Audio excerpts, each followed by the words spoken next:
Perfecto. Bien, pues muchas gracias por tus palabras, Marcela, y voy a dar comienzo pues a esta charlita de un webinar sobre la presencia de microplásticos en aguas residuales. Bien, cuando hablamos de microplásticos, si ponemos la palabra microplásticos en Internet, pues aparecen muchísimas fotos y muchísimas noticias pues, relativamente recientes. De hecho, en el año 2018, la palabra microplástico fue la más nombrada pues, a nivel mundial. Existe mucha investigación al respecto en diferentes ambientes, como vamos a ver, y vamos a ir centrando el tema que nos ocupa. Bien, el índice que yo he preparado para esta charla, esta formación, es el que aparece en la pantalla.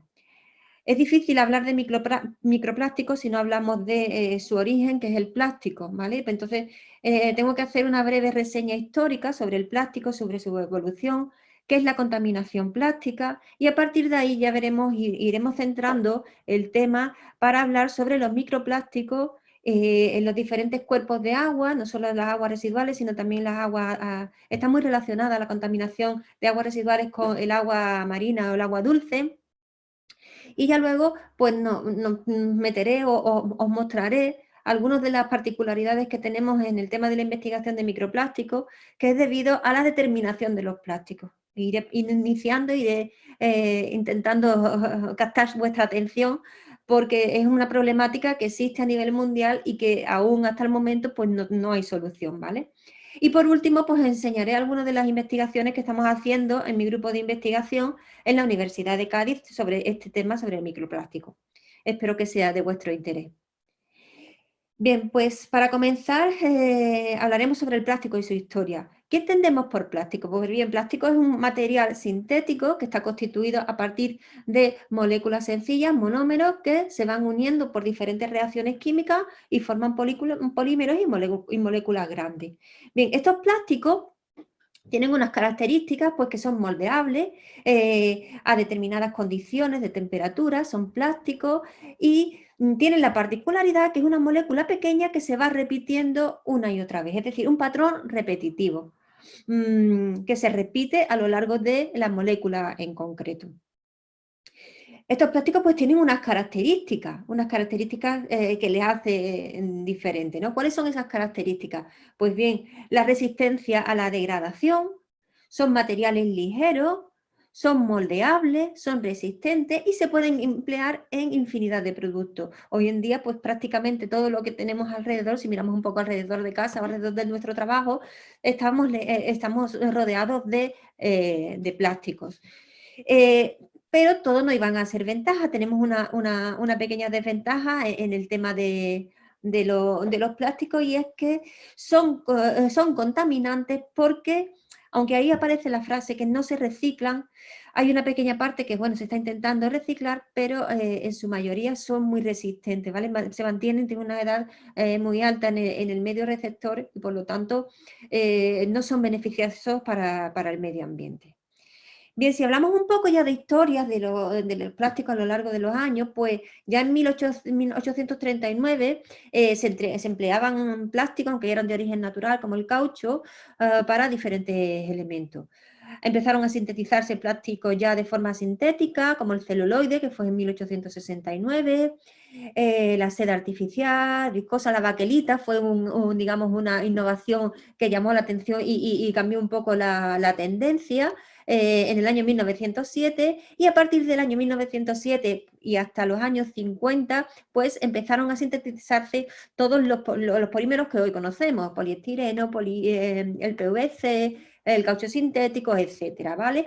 Y quizá el hito más importante o que llama más la atención en esta secuencia que os he intentado mostrar es el hallazgo del polietileno y el polipropileno. He querido destacarlo porque estos dos señores, estos dos investigadores, consiguieron el Premio Nobel de Química en el año 1963, ¿vale? Porque fue un cambio totalmente radical.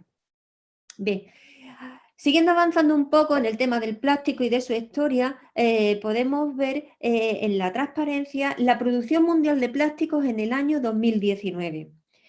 Como veis, pues China está a la cabeza en la producción de plástico y seguido pues por la Unión de Estados Unidos, México y Canadá, que tiene un 19%, Europa, resto de Asia, etcétera, en donde se produjeron 368 millones de toneladas, ¿vale?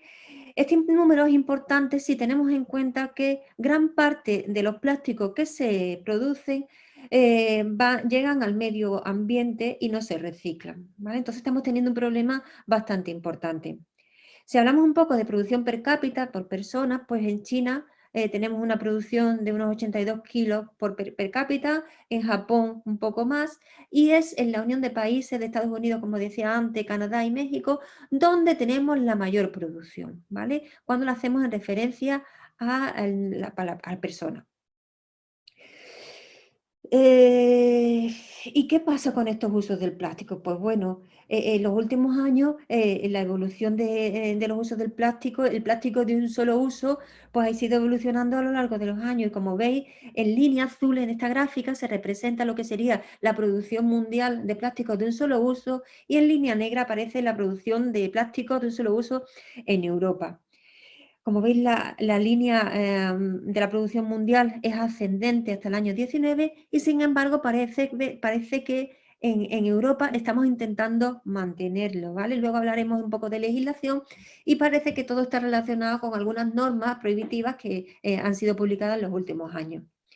Bien, viéndolo desde otro punto de vista, en el mundo, pues en el año 17 y 18 vemos que se incrementa la producción de plásticos y sin embargo, como os decía, en Europa parece que estamos manteniendo, incluso bajando un poquito esa producción de plástico de un solo uso. Pues bueno, esto como os decía anteriormente, tenemos mucha producción de plásticos, perdón, y ¿qué ocurre con estos plásticos que estamos produciendo y que como destino final tenemos el medio ambiente? Pues nos surge el concepto de contaminación plástica. Bien, ¿qué es la contaminación plástica? Pues la contaminación plástica entendemos como la introducción de plásticos en el medio ambiente que deriva en amenazas potenciales para el mismo, para los organismos y para la salud humana.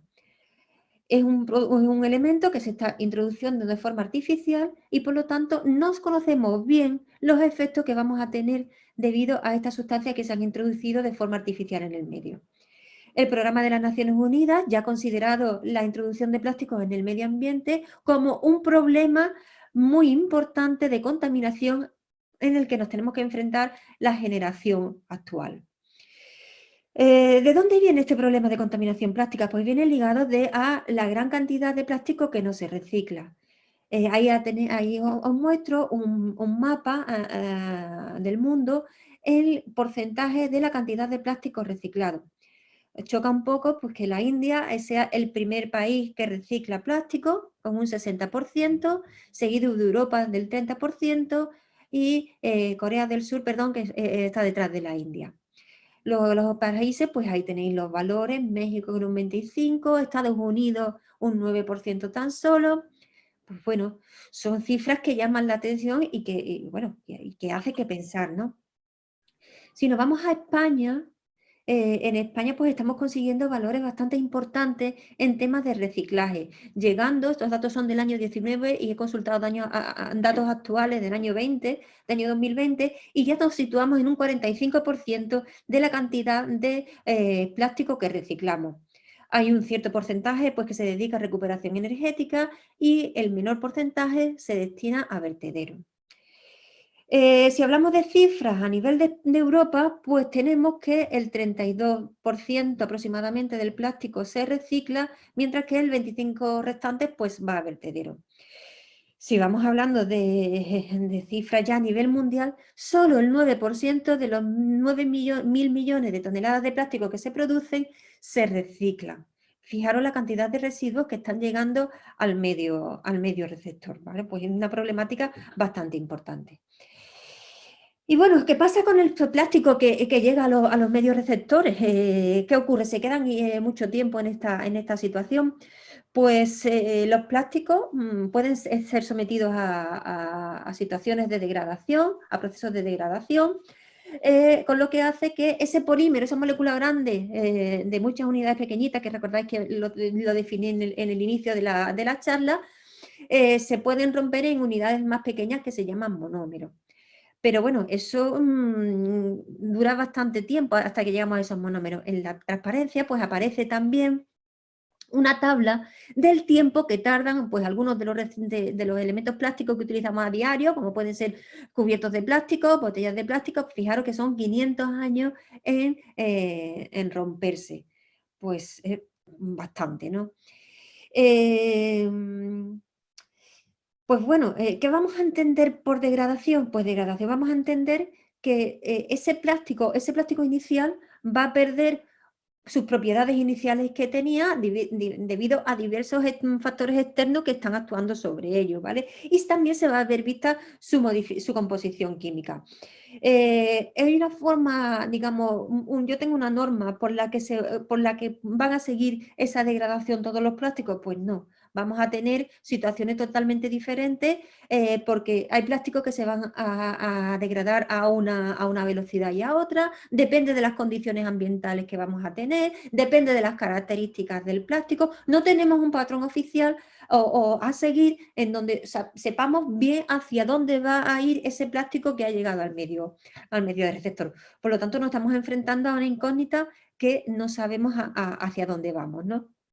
Bien, lo que sí está claro que estos plásticos, bajo condiciones ambientales específicas, en cualquier condiciones, van a perder una serie de propiedades que tenían inicialmente, como pueden ser cambios en la coloración, pérdida de resistencia, se van a fragmentar, vamos a ir ya encaminando un poco hacia donde nos ocupa el tema de hoy, y otros cambios que no van a ser vistos a simple vista. ¿Qué procesos pueden actuar sobre estos plásticos degradables? Pues bien, pueden experimentar fotodegradación, que se van a poder degradar por la incidencia de la luz, por condiciones de incremento de temperatura, que sería una termodegradación, por una degradación química, determinados compuestos químicos que se pongan en contacto con ese plástico lo pueden degradar, o bien degradación mecánica por agentes físicos. Y por último, pues tendríamos la biodegradación, en donde serían unos organismos los que se van a encargar de provocar la degradación de este plástico. ¿Vale?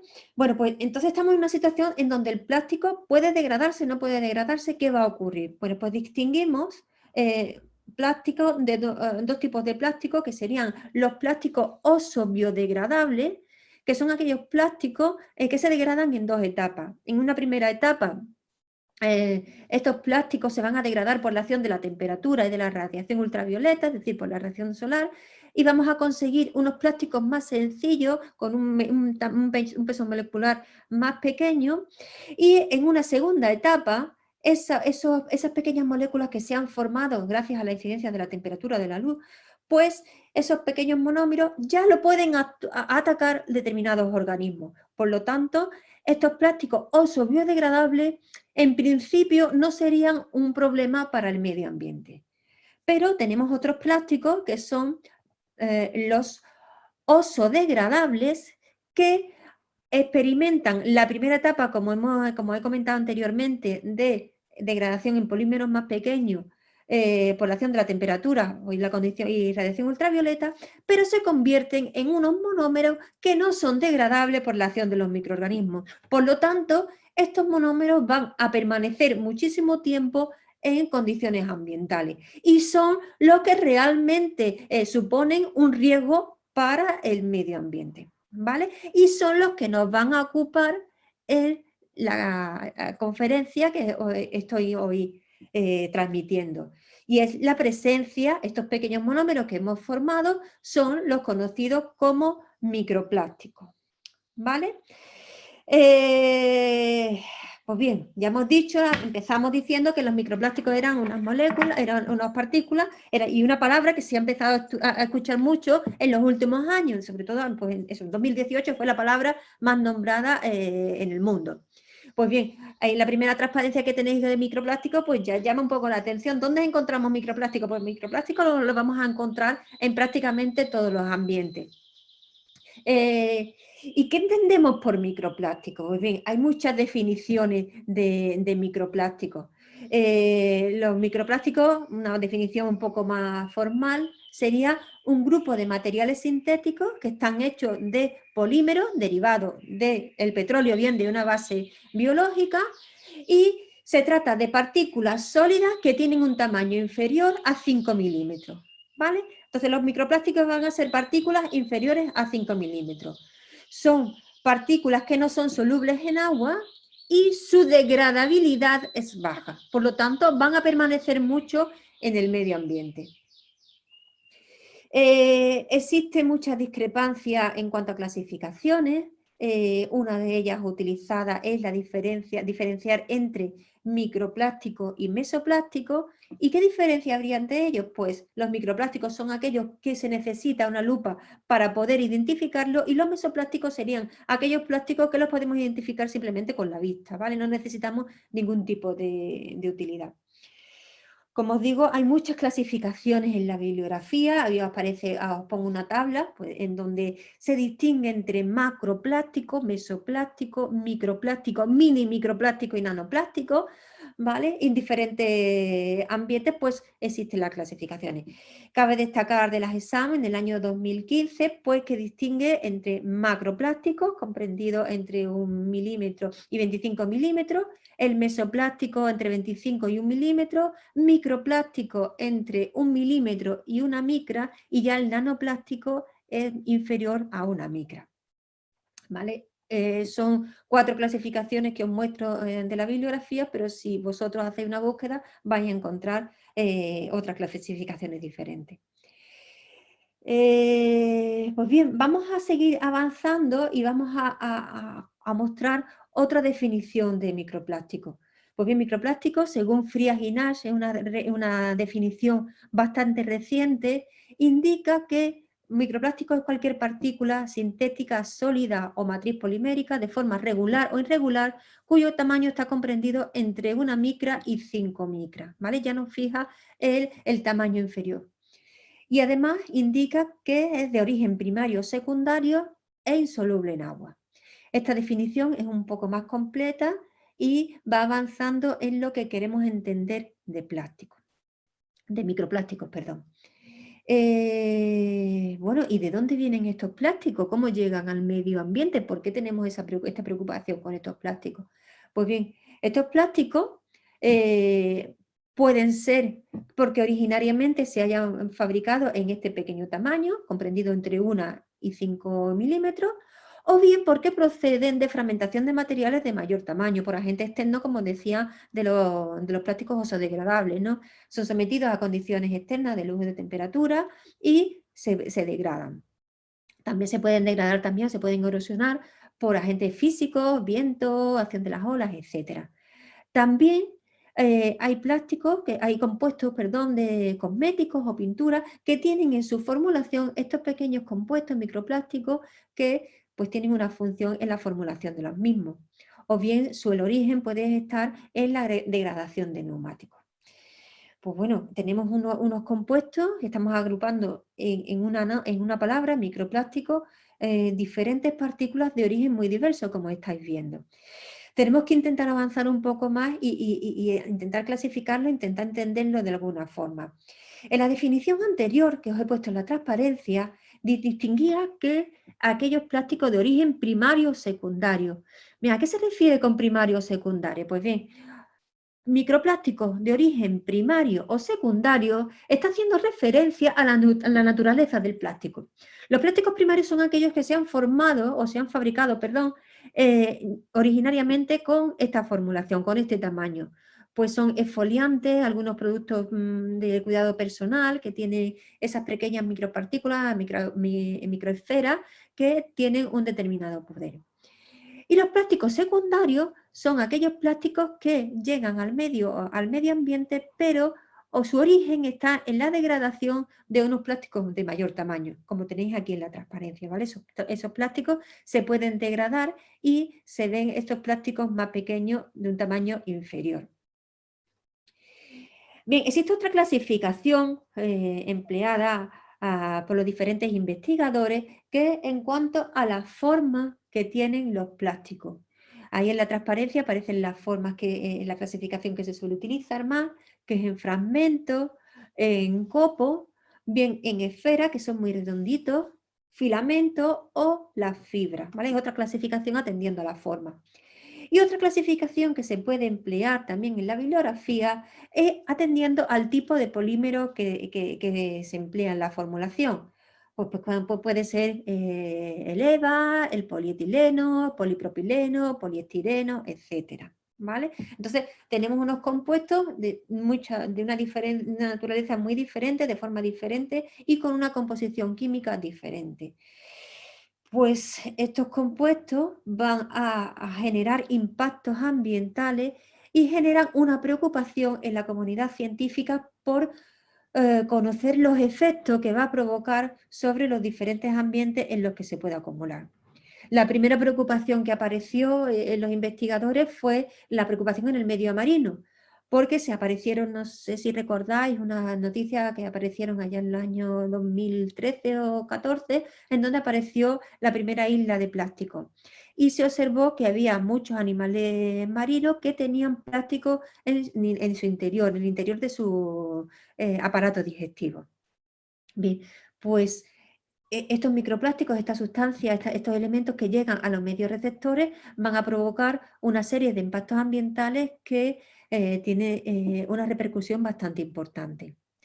Algunos de los daños físicos descritos en los diferentes animales, en diferentes animales marinos, pues pueden ser oraciones y úlceras internas, bloqueo del aparato digestivo porque se saturan con estos plásticos, disrupción endocrina, ovulación retrasada, incluso puede provocar la muerte. ¿Vale? Se ha visto que algunas tortugas pues, han quedado ahogadas por los plásticos en el intestino o bien en el estómago, porque el plástico incluso no serían ya microplásticos, sino serían macroplásticos porque tienen un tamaño considerable. Además, estos plásticos, estos microplásticos, tienen unos impactos químicos importantes porque al tener una alta relación superficie-volumen, estos microplásticos pueden actuar como vector de transporte para otros contaminantes como pueden ser los metales pesados, compuestos orgánicos persistentes, PCB, etcétera. De tal forma que vamos a transportar, estos microplásticos, van a transportar estos contaminantes de una zona a otra sin ningún tipo de modificación. Los procesos y pueden llegar a un medio receptor totalmente diferente y experimentar reacciones o efectos de contaminación diferentes al lugar de origen. Además, también debido a esta gran superficie volumen, pues pueden transportar también materia orgánica, están en contacto en materia orgánica e inorgánica y pueden servir también como nicho para diferentes organismos, de tal forma que podemos ver una contaminación microbiológica y llegar a unos microorganismos totalmente diferentes a medios receptores con condiciones ambientales distintas. Entonces, tenemos una situación también, pues no solo es el compuesto que tenemos, sino los impactos que está produciendo en los medios. Otra de las problemáticas que tenemos al respecto con los microplásticos, pues que no tenemos legislación ninguna, ni nacional, ni europea, ni mundial, que regule la presencia de los microplásticos y de los nanoplásticos como contaminantes. Este vacío legal pues nos impide ningún tipo de maniobrabilidad. Sí que hay algunas políticas de legislación a nivel europeo sobre basura marina, sobre fuentes de contaminación, sobre impactos, etcétera. Y hay iniciativas que son llamativas y que parece que ya están teniendo efectos en el medio receptor con el uso de microperlas en los productos de cuidado personal. Eso se ha visto en diferentes estudios, como en los años 2012-13 sí que se observaba una gran cantidad de microperlas asociadas a los productos de cuidado personal. Hay una normativa que comenzó con Países Bajos, con Luxemburgo, en donde vieron que había una gran cantidad de microperlas en los medios receptores, en las aguas residuales, y empezaron a imponer a nivel nacional estos países en la prohibición de incluir microperlas de origen plástico en la formulación de los productos de cuidado personal. Esa iniciativa, que comenzó con los Países Bajos, con Luxemburgo, pues fue seguida por muchos países, y en el año 2020 pues ha sido Italia y la India las que la han incluido en su legislación. Por lo tanto, se ha conseguido a nivel europeo pues que estos contaminantes, que son las microperlas, un tipo particular de microplástico, que no se incluyan en la formulación de estos compuestos de cuidado personal. También hay una estrategia dirigida a mejorar la gestión del plástico sobre los plásticos de un solo uso, en donde se ha planteado a nivel europeo que en 2030 se reduzca totalmente los plásticos de un solo uso. Cabe destacar una propuesta de resolución del año 2019, también a nivel europeo, en donde se destaca la necesidad de abordar la contaminación por microplásticos en el contexto del tratamiento de aguas residuales. Por lo menos ya es un avance, ya estamos hablando. Ahí os muestro lo que dice la legislación en esta propuesta de resolución, en donde ya va encaminando que hay que revisar la Directiva Europea de Legislación de Aguas Residuales, porque se ha visto que existe la presencia de estos microplásticos y que pueden tener una salud humana puede tener un riesgo para la salud humana y para el medio ambiente. Cabe destacar que también parece que hay un cierto movimiento a nivel europeo también en relación con la Directiva Marco de Agua, de incluir los microplásticos como sustancia prioritaria. Por lo tanto, actualmente no existe nada de legislación oficial que me prohíba o que me controle las cantidades de plástico que podemos encontrar en los medios receptores, pero sí que hay ya un pequeño movimiento que invita o que está haciendo que se mueva para intentar paliar los efectos que se están viendo en los medios ambientes. Bueno, pues os he contado ahora mismo la problemática de los plásticos, de las características que tiene. ¿Y qué pasa con estos plásticos? ¿Se encuentran en un solo sitio? ¿Los encontramos en diferentes lugares? Pues el principal problema que tenemos son los microplásticos en las masas de agua. Empezaremos hablando de las masas de agua dulce, en donde este ambiente o este medio receptor ha pasado un poco desapercibido, no se han visto hasta los últimos años, el 2018, quizás 17, 18, las primeras publicaciones sobre cantidad de microplásticos en este medio receptor. Y sin embargo, los cuerpos de agua dulce son los cuerpos que sirven de fuente de agua potable. Por lo tanto, el estudio de estos cuerpos de agua debería de ser prioritario. ¿Vale?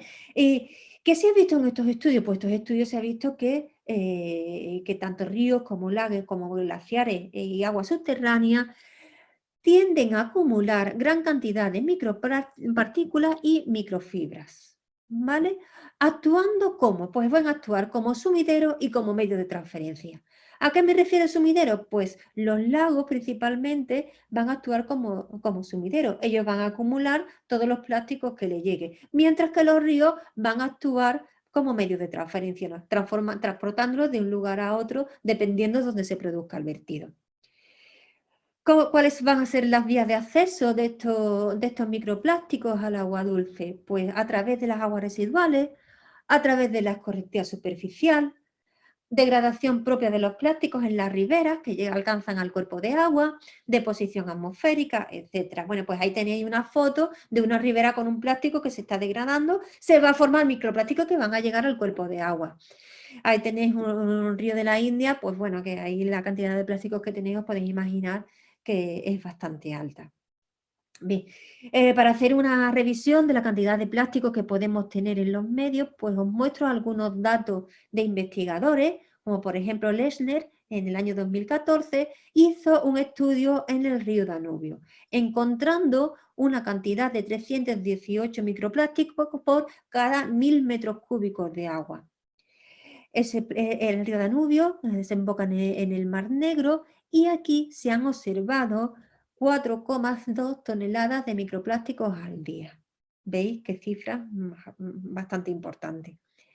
Si nos vamos a otro estudio realizado en Asia, en el río Wei, que es un afluente del río Amarillo, realizado un estudio por Dean et al. En el año 2019 y encontró que las concentraciones en este río oscilan entre 3,6 y 10,7 microplásticos por litro. Si comparamos esta cantidad encontrada por este autor y las anteriores en el río Danubio, no tienen nada que ver. Entonces, ¿qué os muestro ahora? Pues que la comparación de estos resultados es prácticamente imposible. ¿Por qué? Porque no existe, al igual que no existía una legislación al respecto en condiciones o concentraciones de microplásticos, no tenemos un método estandarizado que me diga cómo yo tengo que hacer la medida o la extracción, el procedimiento de extracción de microplásticos, ni el recuento, ni cómo determinarlo, ni nada de eso. Entonces, es necesario que a nivel mundial se establezcan unos métodos estandarizados para poder comparar los diferentes datos que se están obteniendo en diferentes sitios del mundo y ver una estimación a nivel mundial. Si seguimos con agua dulce, podemos ver, os muestro un estudio realizado por Ecrisen en el año 2013, en donde se estudiaron la concentración de microplásticos en los grandes lagos, ¿vale? En Estados Unidos. Pues bien, en este estudio se pudo comprobar que en los lagos Superior y Hurón, que no, no lo veo bien, se encontró una concentración de microplásticos de 43.000 por kilómetros cuadrados. Sin embargo, en el lago Erie hubo puntos de muestreo, zonas de muestreo, en donde la concentración de microplásticos alcanzó las cifras que estáis viendo en la transparencia. Una barbaridad. Parece ser que esto está influido por unos grandes núcleos de población que están cercanos al lago Erie, que provocan la alta concentración de microplásticos en este lago. Si nos vamos al agua salada, a las masas de agua salada en relación con los microplásticos, los océanos son auténticos sumideros de agua, de basuras marinas, macro y microplásticos. El mar de Mediterráneo, el mar que tenemos aquí en Europa, ha sido descrito como uno de los entornos más afectados por la basura marina. Y sus investigaciones en los últimos años son muchas las investigaciones que se han dedicado a ver qué está ocurriendo con los plásticos en esta zona, macroplásticos, microplásticos, zonas de influencia, etcétera. Un investigador de la Universidad de Cádiz, precisamente, Cózar, en el año 2015, comprobó que más del 80% de las basuras recogidas en el mar Mediterráneo son microplásticos. Por lo tanto, hace mucho que pensar. Otro de los aspectos importantes a tener en cuenta, que seguro que habéis escuchado hablar de ellos, son los océanos de plástico. Esas grandes islas que se han formado por los remolinos de agua o los giros de agua que ocurren por las corrientes marinas y que están provocando la generación de unas islas de plástico que van creciendo a una velocidad vertiginosa. Cabe destacar la isla del Pacífico Norte, que es la más grande, que pues bueno, tiene kilómetros y kilómetros de extensión, seguida por la isla del Atlántico Norte, que también tiene una extensión bastante grande. En los últimos años se ha visto la formación de una nueva isla en el mar de los Sargazos, ¿vale? Que también está teniendo una importancia bastante grande, y también se ha visto ya la formación de una isla de plástico en el océano Ártico, ¿vale? Por lo tanto, habría que pensar qué estamos haciendo con el medio ambiente, qué estamos haciendo con nuestro planeta y con tanta producción de plástico, y tenemos que poner algún medio para intentar solucionarlo. Para afianzar estos datos, estos datos que os estoy dando, con estudios realizados en la investigación, cabe destacar el estudio realizado por CERI en el mar Adriático, en donde encontró que las concentraciones más altas de microplástico se determinaron en zonas cercanas a la costa, con una distancia menor a 4 kilómetros. Cuando nos alejamos de costa, distancias mayores a 4 kilómetros, parece que la concentración de microplástico disminuye. Por lo tanto, ¿a qué está debido la presencia de esos microplásticos? Pues generalmente turismo, actividad humana, navegación intensa y actividades industriales y pesqueras, ¿vale? Eso parece ser que son las principales causas. En el Océano Índico hay un estudio bastante reciente del año 2021, de este año, en donde se ha visto que en el Océano Índico se encuentran las concentraciones más altas del mundo en lo que se refiere a cantidad de microplásticos. Ahí aparece la cifra, 0,34 microplásticos por litro, y ahí aparece el giro en el Océano Atlántico, perdón, en el Océano Índico, que va a provocar la formación de esa isla de la que hablábamos. Esta zona es una zona poco estudiada, tenemos una zona cercana de alta contaminación en la zona de estos países del este, por lo tanto parece ser que está relacionado con estas altas concentraciones que encontramos, que encontró este investigador Lied en su estudio. También llama la atención y pone un poco nervioso en los océanos polares. Esas noticias son relativamente recientes, de julio, de verano de este año, en donde se ha visto plástico en la Antártida y en el Ártico. En concreto, han encontrado microplásticos en la dieta de los pingüinos en la Antártida, por lo tanto, se está poniendo de manifiesto que es serio el problema que tenemos, ¿vale? Han llegado ya hasta los casquetes polares. Bien. Estamos viendo que existen microplásticos en el medio oceánico, en prácticamente 12,2 millones de toneladas, y en esta cantidad de plástico, la mayoría de los plásticos, un 94%, alcanza el fondo marino, mientras que solamente el 1% de los plásticos los vamos a encontrar en la columna de agua. Fijaros con estos datos y con los datos que os he mostrado anteriormente, qué cantidad de plástico podemos encontrar en los fondos marinos. Bien, ¿de dónde vienen esos plásticos que estamos viendo en los océanos? Pues lo que hemos visto anteriormente, de gránulos de plástico, polvo de ciudades, productos de cuidado personal, neumáticos, etc. ¿Vale? El 80% de los plásticos que encontramos en el medio marino tiene su fuente de origen terrestre. ¿Y cuál es una de las fuentes principales de origen terrestre que vamos a tener? Las aguas residuales. ¿Vale? Las aguas residuales van a llevar en su composición plástico, productos, cuyo origen puede ser productos de cosmética, productos textiles, pinturas, barnices, etcétera, que llegan al medio oceánico. Pues bueno, ya hemos llegado al tema que nos ocupaba. Microplásticos en aguas residuales. Vamos a ver qué pasa, vamos a ver qué tenemos y cuál es la problemática que existe en los microplásticos en relación con las aguas residuales. Bien, las plantas de tratamiento de aguas residuales, las EDAR, como conocemos aquí, han sido identificadas como una fuente importante de microplástico del efluente al medio acuático, aunque también pueden actuar como sumideros de estos contaminantes emergentes ubicuos y tanto primarios como secundarios, ¿vale? Es una definición de la bibliografía que os he querido mostrar para que nos situemos en la problemática que tenemos. Bien.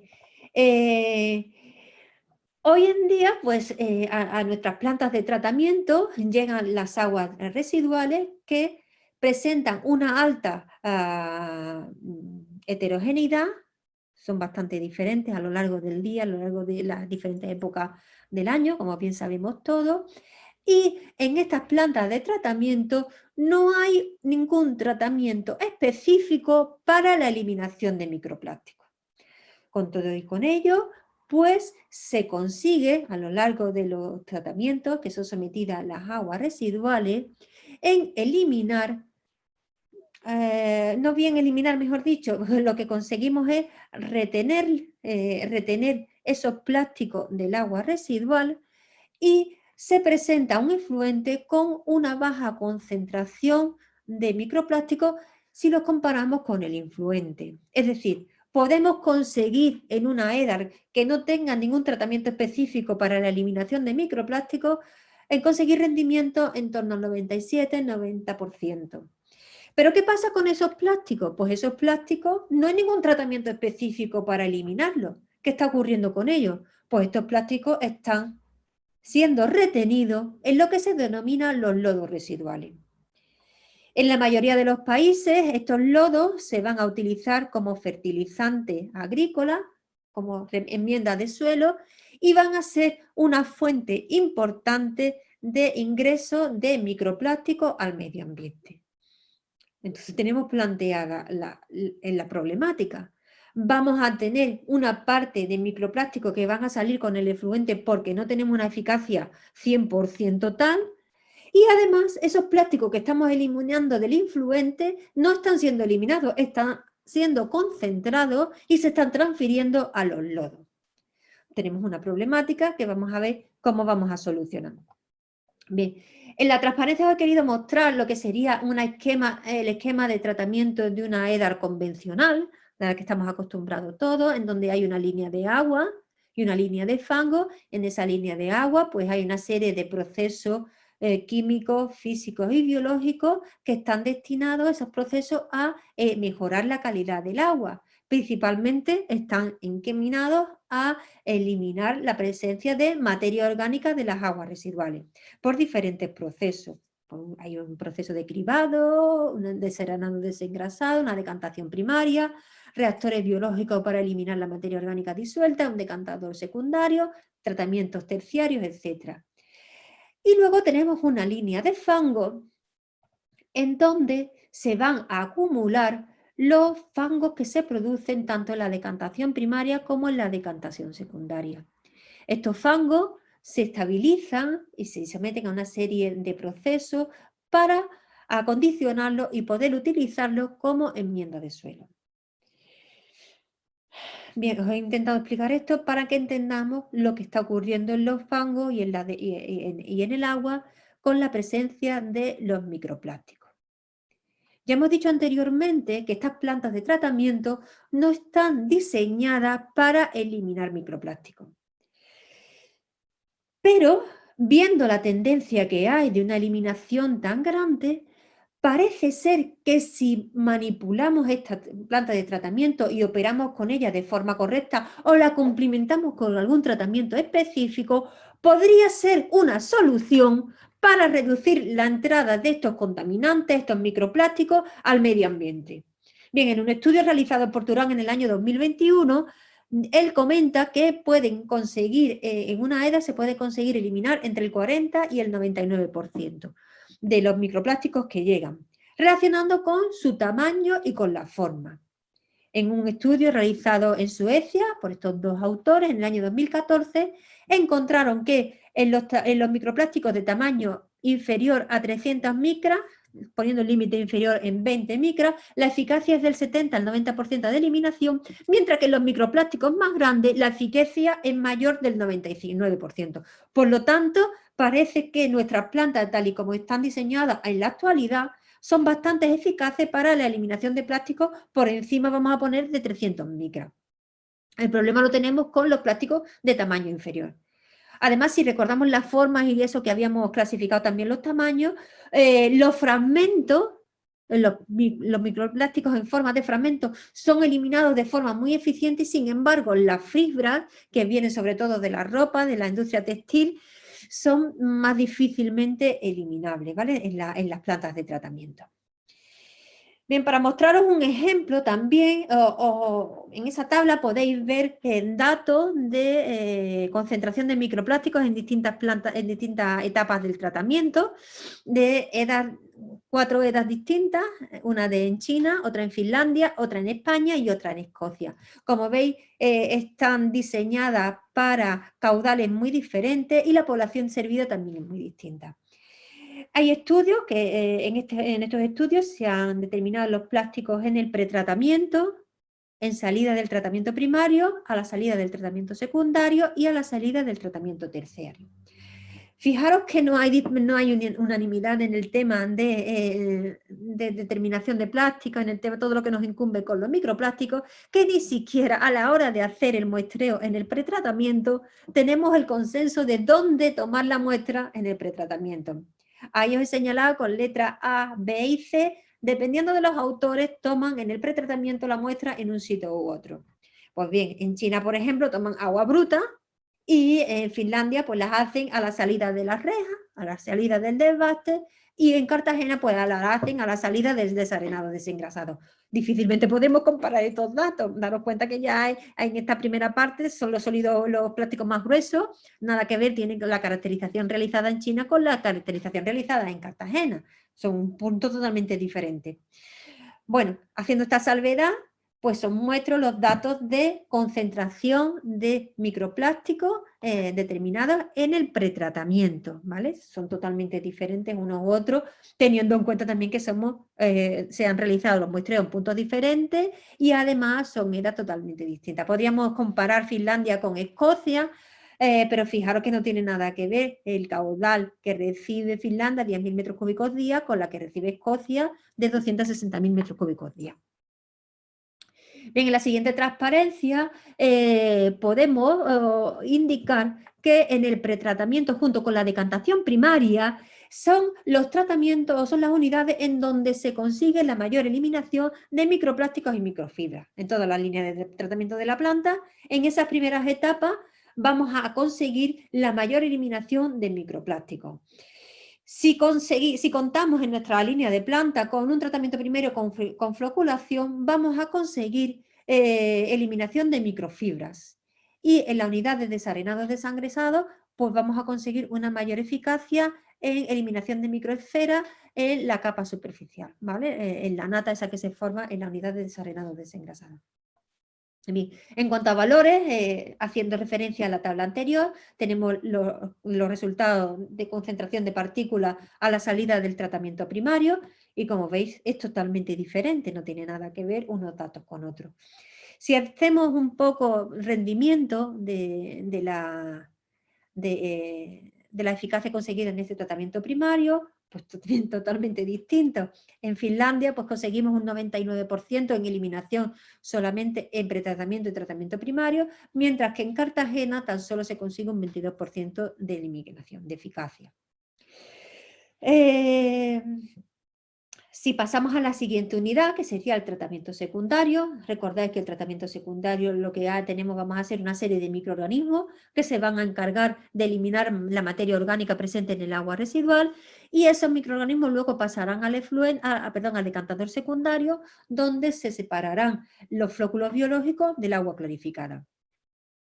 Se ha considerado, se ha visto que en este tratamiento también existe una reducción menor que en tratamientos anteriores, pero considerable de la cantidad de microplásticos que tenemos presente en el agua residual. En datos, pues tenemos tan solo en 2 estudios se muestran los datos de la salida del secundario, que son esos que tenéis ahí en la transparencia, y si tenemos en valores de rendimiento, en China se consigue un 67% de rendimiento, mientras que en Cartagena pues el rendimiento se mantiene ahí entre el 21 y 28, se incrementa un poco, un 28%. Si seguimos avanzando en la línea de tratamiento, llegaríamos al tratamiento avanzado, tratamiento terciario, en lo que vamos a conseguir con estos tratamientos, el objetivo, como bien sabéis, es afinar, es decir, eliminar aquellas sustancias que no se han eliminado anteriormente. ¿Qué unidades podemos tener como tratamiento terciario? Pues podemos tener una coagulación-floculación, una filtración en lecho profundo, una ósmosis, una ultrafiltración, etcétera.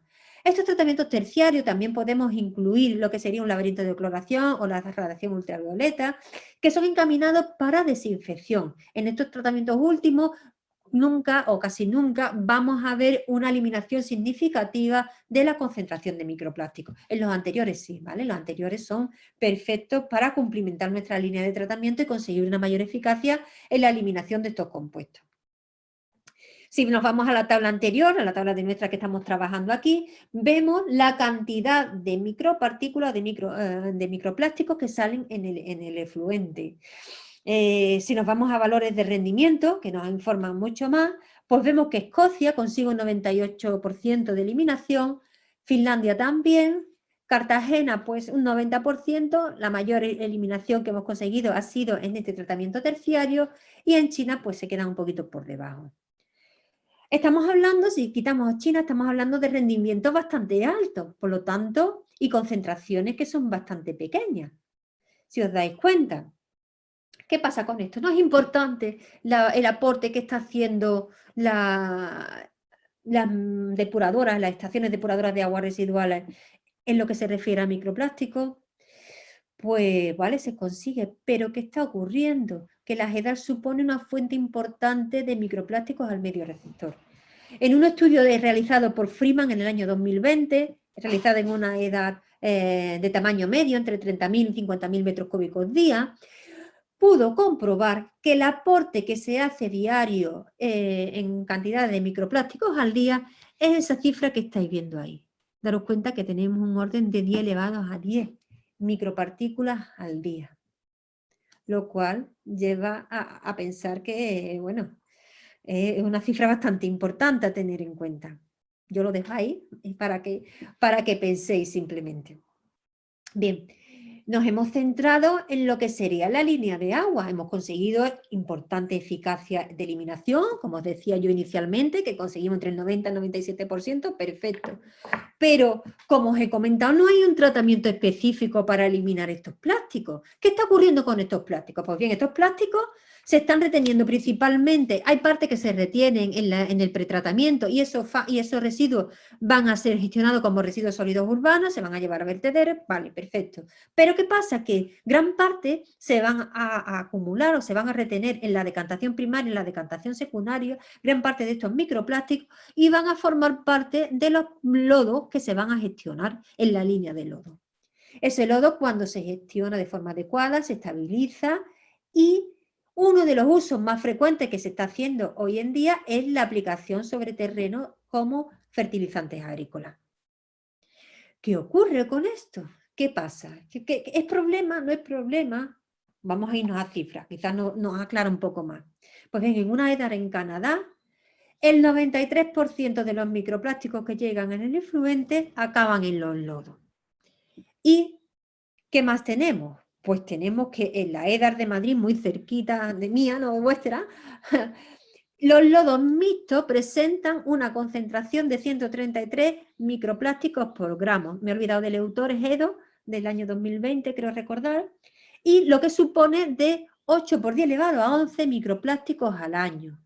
Fijaros la problemática que tenemos con un lodo supercargado de estos contaminantes y que se puede utilizar, bueno, no se puede, es casi seguro, lo utilizamos como enmienda de suelo. ¿Y qué va a pasar con estos plásticos en el suelo? Pues tenemos ahí una problemática. Bien, hasta ahora, o la versión, que la imagen que tenemos todos en la cabeza es que necesitamos reutilizar las aguas residuales y la aplicación de los lodos en el suelo responde a un concepto de economía circular, que es lo que siempre vamos buscando y es para hacer las ciudades cada vez más sostenibles, ¿no? Sin embargo, si tenemos en cuenta hoy en día la problemática de los microplásticos, el llevar a cabo esta economía circular pues puede tener un problema y es el de reintroducir los microplásticos al medio ambiente. Os muestro datos ahí de una investigación realizada en este año, en 2021, un paper muy reciente, en donde aparecen datos de efluentes de la EDAR de microplásticos al día, entre 22 y 133 millones de microplásticos al día. En cuanto a biosólidos, pues fijaros la cantidad de microplásticos que tiene, y los lodos llevados a vertederos, fijaros la cantidad de microplásticos que tienen en el día. Bueno, pues es lo que hay. Tenemos que tomar algún tipo de medida porque la problemática es bastante seria, ¿no? Y la verdad que asusta un poco.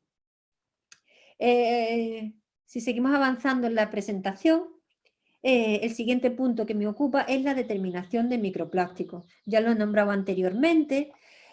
Un problema que tenemos con los microplásticos es que no existe legislación al respecto. No disponemos de un método estandarizado que me permita decir cómo se deben de hacer la determinación de los microplásticos, el muestreo, cómo se tiene que hacer, cómo se tiene que recoger, etcétera, etcétera. Pues un problema, porque cada autor lo hace como buenamente puede, como cree que es la forma más correcta, y a la hora de comparar datos, pues aparecen los problemas. Bien, yo he intentado hacer una secuenciación, una revisión de todos los métodos que hay, que se utilizan para determinar microplásticos en aguas residuales, y es lo que os voy a mostrar a continuación. Bien, el método de detección de microplásticos tengo que decir que es un método bastante tedioso, tiene mucho trabajo cuando se hace un muestreo de aguas residuales, nos lleva pues, meses de trabajo cuando decidimos ir por muestras, es muy tedioso y muy largo. Incluye 4 etapas principales, que sería la toma de muestras, el método de extracción, separación por densidad y recogida en un filtro. Bien, empezamos con la toma de muestra. Como es lógico, nunca se nos puede ocurrir ir a tomar la muestra con un frasco de plástico, siempre utilizaremos vidrio o aluminio, y las muestras se pueden coger simples, compuestas o continuas. ¿Qué problemas tenemos? Pues las muestras compuestas, las muestras continuas, cuando utilicemos algún tipo de bombas o algún tipo de mecanismo, cuando la muestra es del tratamiento primario o del pretratamiento, podremos tener problemas de obturación de tuberías, o obturación de los muestreadores, etc. Por eso cuando vamos a hacer algún tipo de muestras de esto, cuando somos las muestras más de agua bruta, de agua de primario, utilizamos generalmente muestras simples, mientras que para muestras, digamos, o para aguas más depuradas, pues sí que nos podemos permitir utilizar muestras compuestas o continuas. En cuanto a los métodos de extracción, se refieren debido a las características del agua, nosotros para poder identificar los plásticos y sacarlos de la matriz que tenemos, las muestras de aguas residuales son unas muestras que tienen una alta concentración de materia orgánica, son muestras muy sucias, que tal y como yo las tomo, pues difícilmente voy a poder identificar los plásticos.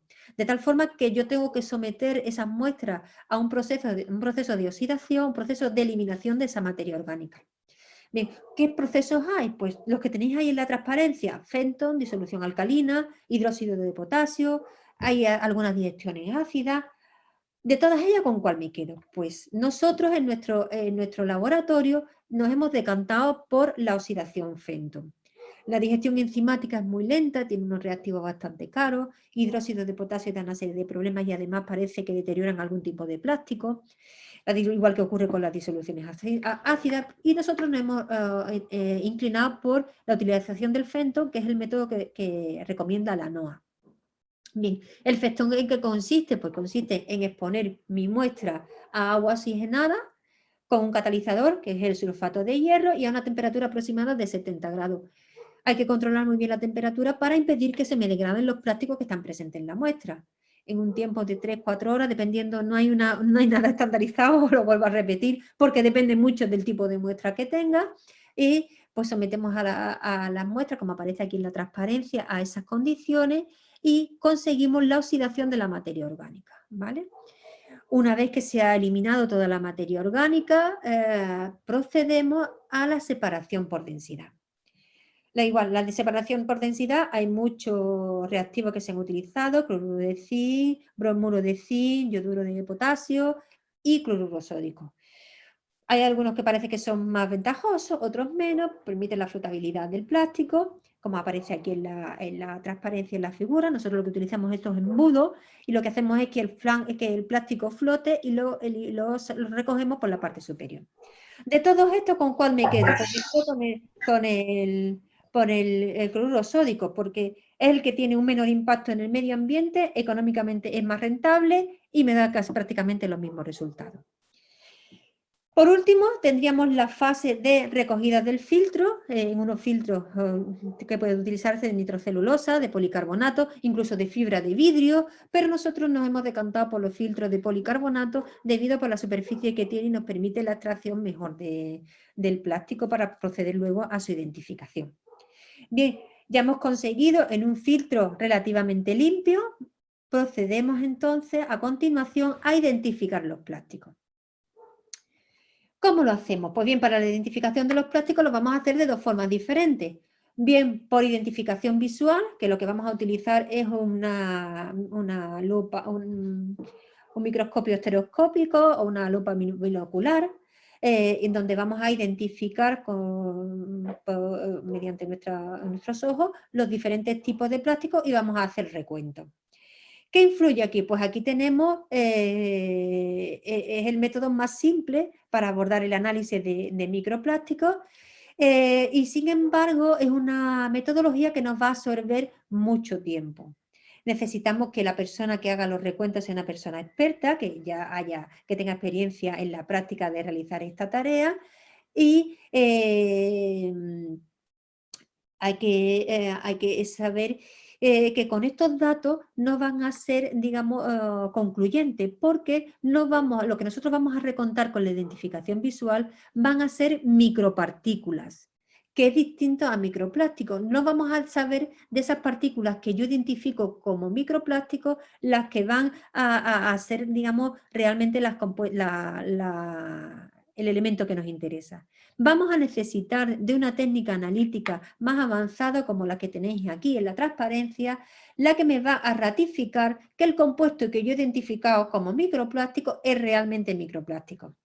De todas estas que aparecen aquí, pues destaca el FETIR, espectroscopía de infrarroja por transformada de Fourier, que lo que me permite es identificar mediante una huella con el espectro de infrarrojo y poder identificar o comparar esa huella que me deja el compuesto con con un espectro, con una no me sale la palabra, un espectrofotómetro de una biblioteca que tiene interna el equipo. Mediante comparación, pues vamos a poder identificar el tipo de microplástico que tenemos en nuestra muestra en cuestión. Aquí tenemos una salvedad, que hay que tener en cuenta que en el tema, cuando estamos hablando de aguas residuales, estos microplásticos han sido sometidos a una serie de procesos y esa huella dactilar quizás no es igual o no es la misma del compuesto inicial. Por lo tanto, hay que conocer muy bien los distintos cromatogramas que se obtienen para saber si el compuesto es el que estamos buscando o no. Concluyendo, estas dos herramientas, tanto el FETIR como el Raman, son las técnicas analíticas más recomendables y fiables para el análisis de microplásticos en aguas residuales. Para finalizar, os contaré qué estamos haciendo nosotros en la Universidad de Cádiz en temas de microplásticos. Pues bien, en tema de microplásticos tenemos 3 proyectos en vigor, uno nacional, uno a nivel de comunidad autónoma y uno de nivel europeo. ¿Qué hemos hecho? Pues se trata de ver los microplásticos en EDAR, análisis de la toxicidad de los microplásticos y aplicación de tecnología avanzada para su eliminación.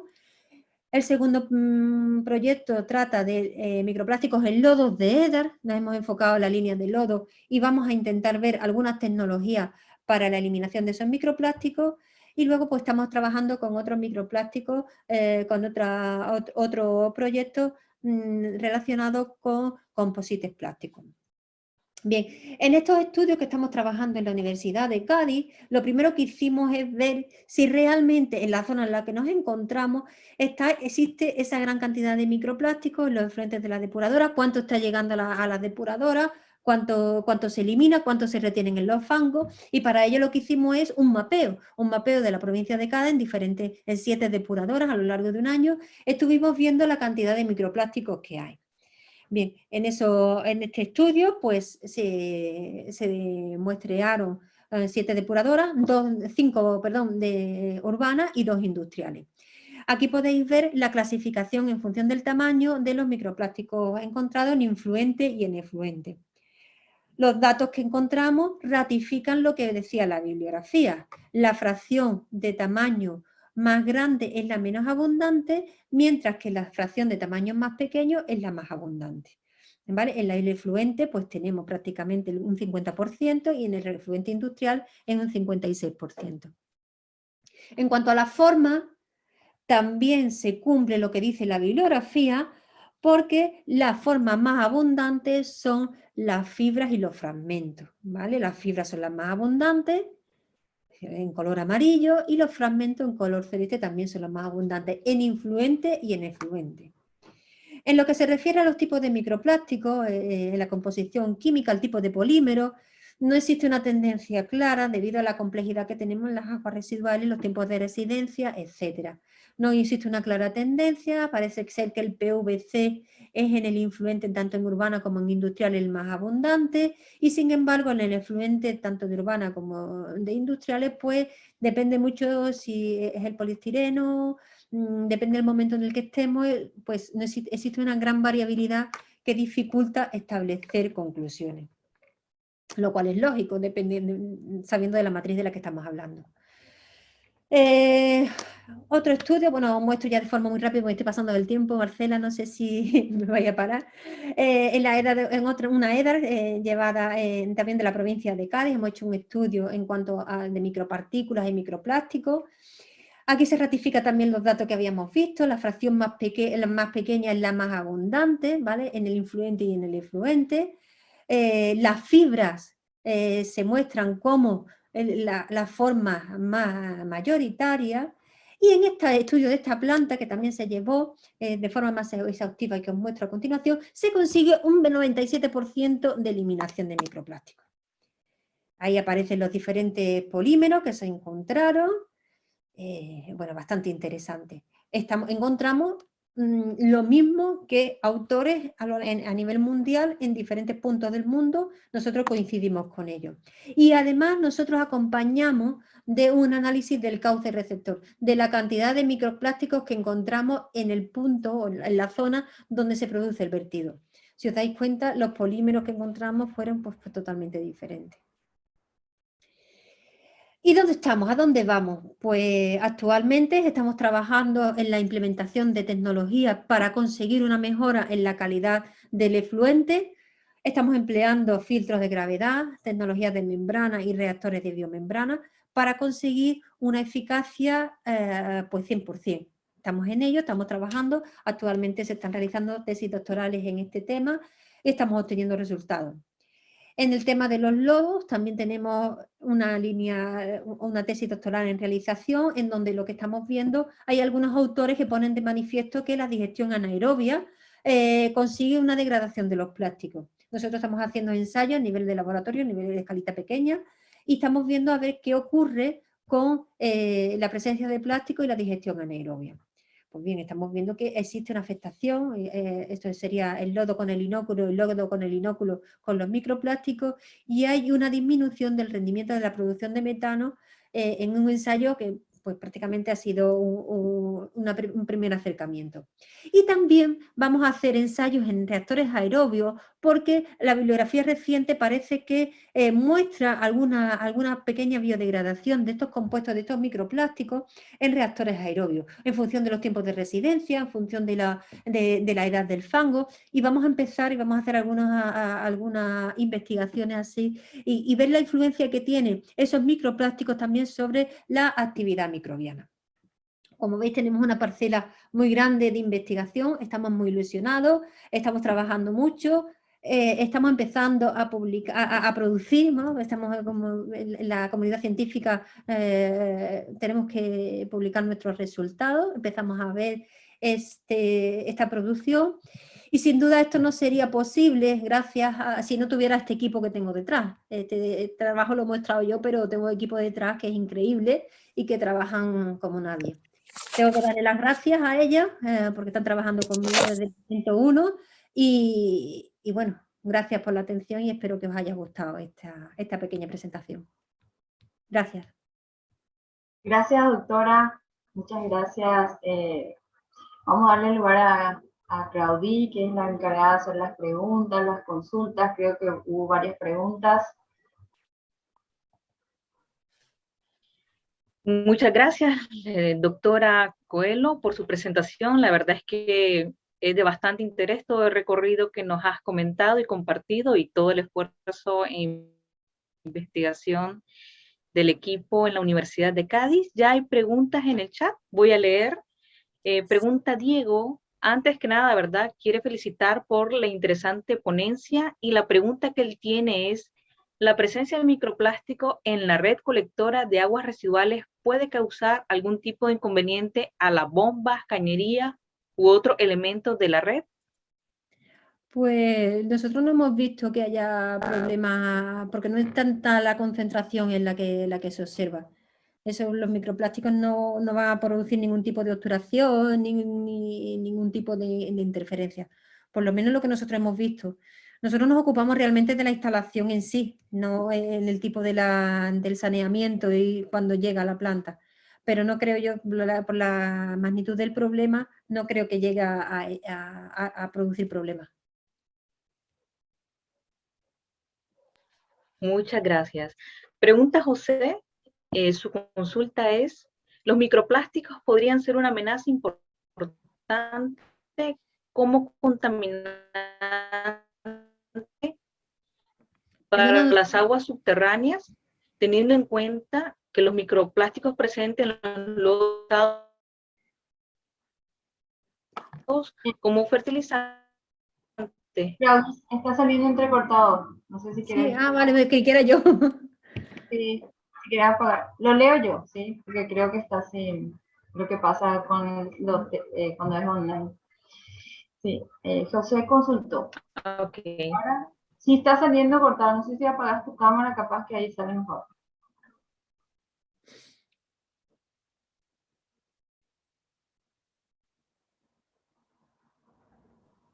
Ok, sí, la consulta de José, ¿verdad? Sobre los microplásticos, si son una amenaza como contaminante para las aguas subterráneas, debido a que se utilizan en los lodos para fertilización que podrían infiltrarse en el subsuelo con el tiempo. Sí, sí, es una problemática que todavía no hemos abordado, pero que está ahí y la tenemos presente a continuar. Efectivamente, la problemática que se plantea, el microplástico en la línea de tratamiento de lodo se degrada, se fragmenta y ese micro probablemente se convierte en nano. En nano cuando se ha aplicado al suelo, pues en las condiciones atmosféricas, pues también se podrá experimentar modificaciones y degradarse aún más, dependiente por la lisiviación, por percolación, dependiendo del suelo, dependiendo de la roca que alberga el acuífero, pues puede llegar al agua subterránea y provocar contaminación.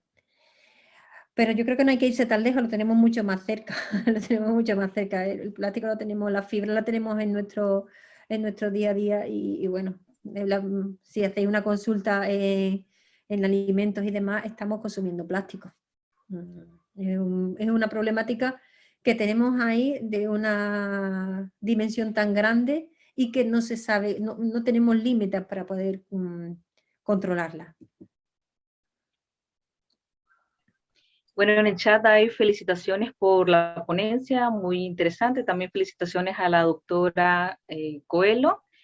Y precisamente yo creo que investigaciones como las que ustedes están desarrollando en conjunto con otros científicos, pues precisamente visibilizan el tema y también ayudan a que, como comentabas, aún no está estandarizado, pero ir hacia eso, ¿verdad? Que todavía está pendiente.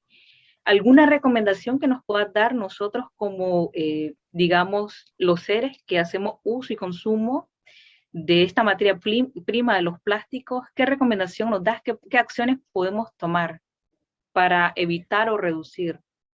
Bueno, pues reducir en origen quizás es la forma más fácil.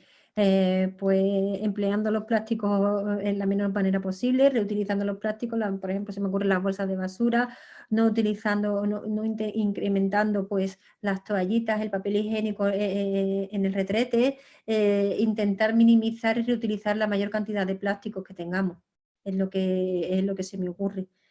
Pero necesitamos, lo que sí yo demando es una normativa. Si no tenemos una normativa detrás, difícilmente se podrá conseguir algo.